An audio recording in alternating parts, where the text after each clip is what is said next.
You stop. Maybe the first thing you do is get a band-aid. So today's the day when I figure out whether the Four Winds Mercruiser engine, the 3 litre 4-cylinder engine, will actually turn over. I tried to turn it over the other day using the flywheel, and it kind of went a little bit one way and a little bit the other way, which is kind of weird. This is a $25 boat, so you know there's a chance that it will completely be rusted and destroyed inside. The block might be cracked. I've seen a bunch of YouTube videos of people who have spent hours getting their engines running and then discovering that the freeze had not been kind to them and water was pouring everywhere. So I just don't know. Additionally, I've seen people use Marvel mystery oil with some success to free their stuck engines, so I'm going to give that a go after I've taken a look down it. I really want to get this engine to turn over to see whether it's worth spending any more time on parts, getting spark plugs, anything like that, spending any more money, or whether it's just dead. I think the difference between this and WD-40 I spread down the other day is water displacement, whereas this is apparently able to dissolve rust and carbon, and in a stuck cylinder I'm guessing there is a lot of rust and possibly some carbon. So here we go.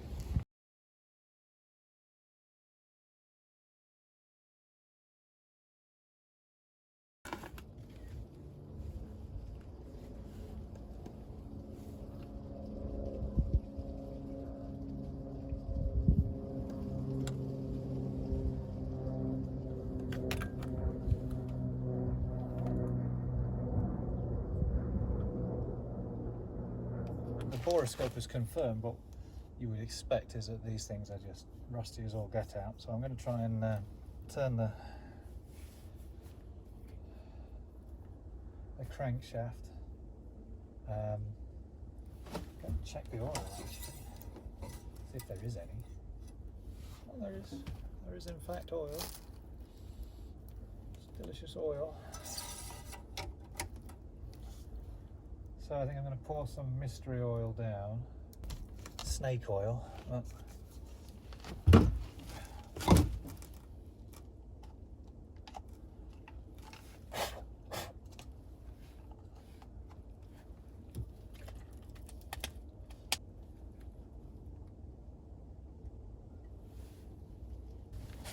See.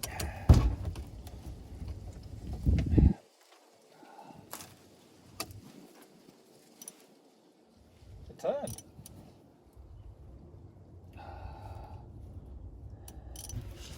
Maybe I should put some kind of rag to stop it spurting everywhere.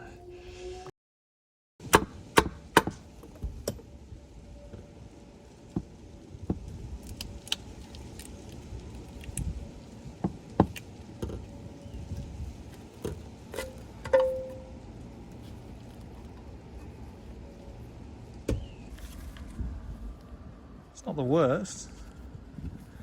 Obviously it'll be a lot nicer if that wasn't all rusted.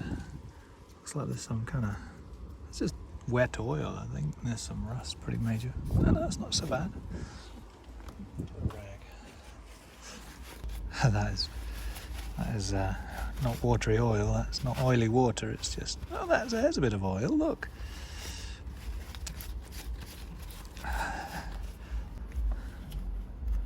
And that one spins a little bit. That one spins a little bit, that one doesn't spin. This one spins a little bit, that one spins a little bit, that one doesn't spin. That one spins a little bit, that one doesn't spin. Spin the engine. I'm wondering if I'm going to see something fundamentally wrong here.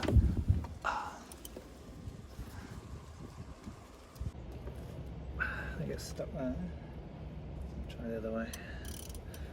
So these two cylinders don't seem to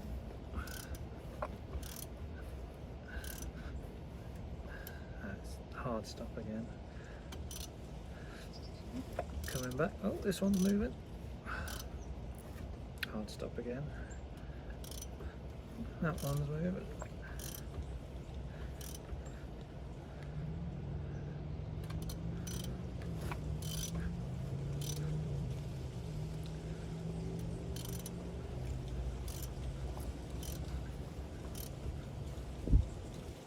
So we're only seeing some of the valves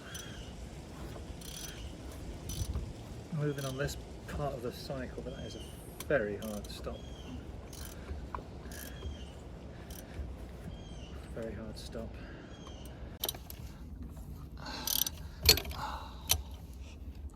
Counterclockwise.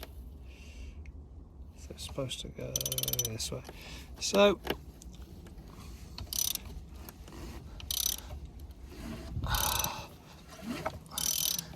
mystery oil and hitting the valves with a hammer seem to mean that when all hope was lost earlier, only some hope is lost now.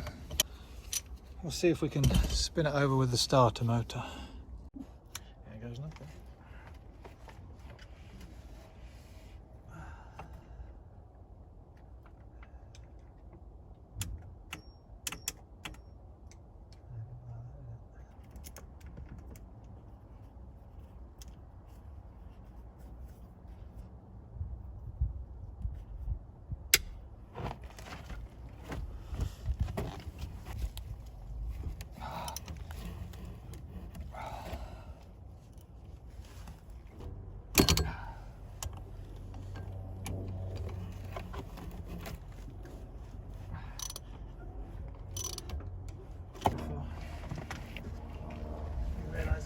Battery connection.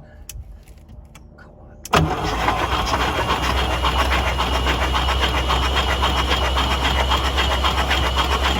Hey.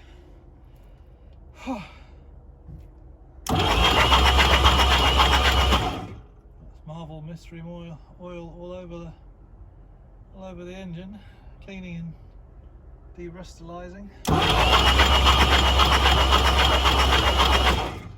That's progress. There's no way in hecky thump that I'm going to be able to figure out the timing order, can I? I don't know, let's have a look. I'm going to see if I can see any sparks.